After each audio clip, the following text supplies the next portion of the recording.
So, this is the MOZA R5 bundle. Probably the best beginner-friendly direct drive setup I've ever tested.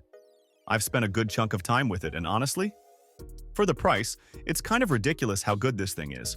You get a proper direct drive wheelbase, a solid steering wheel, and pedals, all for around 500 bucks. I wasn't expecting a premium experience, but I've got to say, I was very pleasantly surprised. And a quick tip before we dive in. The affiliate link to the MOZA R5 in the description is regularly updated. That means whenever there's a discount or price drop, you'll be among the first to take advantage of it. So if you're interested in this model, check out our link. It's a great way to get a good deal and support the channel at the same time. Alright, let's get into it. First thing I noticed when unboxing the R5 was how compact the wheelbase is. Like, this thing is tiny, but don't let the size fool you. It's a chunky little beast. Feels like a dense block of aluminum, super well built. It has that kind of mini Thor's hammer vibe. Small, but serious. The wheel itself is wrapped in microfiber leather, has a ton of buttons, and those magnetic paddle shifters on the back? Chef's kiss. Clicky, tactile, and very satisfying to use.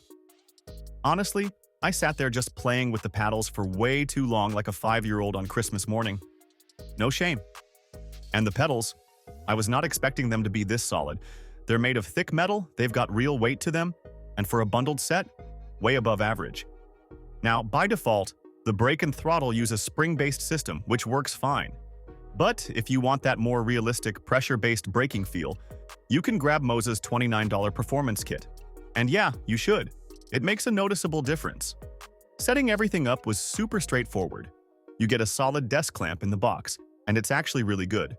Grips tight, doesn't scratch your desk, and it's easy to remove when you're not racing. I built this whole setup on a regular desk, no fancy rig, and it worked beautifully.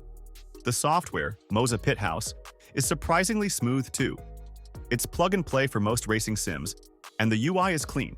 You can tweak force feedback, pedal calibration, all that good stuff, with simple sliders. Plus, MOZA's been updating it regularly. Nice to see that level of support. Now, in terms of performance, let me tell you, the R5 punches way above its weight.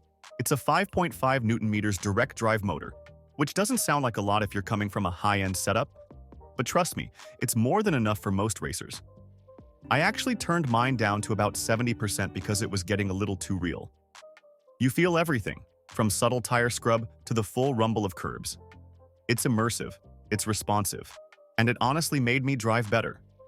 I tested it across a bunch of titles, Assetto Corsa, iRacing, F123, even BeamNG.drive, and in all of them, the R5 just worked. No weird configs, no deep dives into settings folders. Everything synced up smoothly. You'll definitely want to tweak FFB to your taste, but you're not fighting the hardware to get started. Okay, let's talk pros and cons. What I really liked, the build quality is insane for the price. The wheel feels premium, the pedals are sturdy, and the force feedback is incredibly detailed. It's just fun, like dangerously lose a weekend levels of fun. The quick release system is super slick, the software's clean, and the whole thing fits on a desk, so you don't need to go out and buy a $1,000 rig just to enjoy it. But here's the catch, it's PC only. No console compatibility yet. So if you're on PlayStation or Xbox, this isn't gonna work for you. Also, mounting can be a little funky on some sim rigs. The hole spacing is non-standard, so you might need adapter plates or longer bolts depending on your setup. And yeah, while the stock pedals are great, that load cell brake mod really should be included by default. Still, for a beginner sim racer, this is a massive leap forward from a Logitech G29 or a Thrustmaster. It's a completely different level of realism. Don't forget to check out the affiliate link in the description. It's updated regularly, so if a promotion comes up, you can jump on it right away. So, who's this for? If you're just getting into sim racing and want to jump into the direct drive world without blowing $1,000 plus, the MOZA R5 is a no-brainer. If you've already got a higher-end rig with a beefy wheelbase, this probably won't impress you.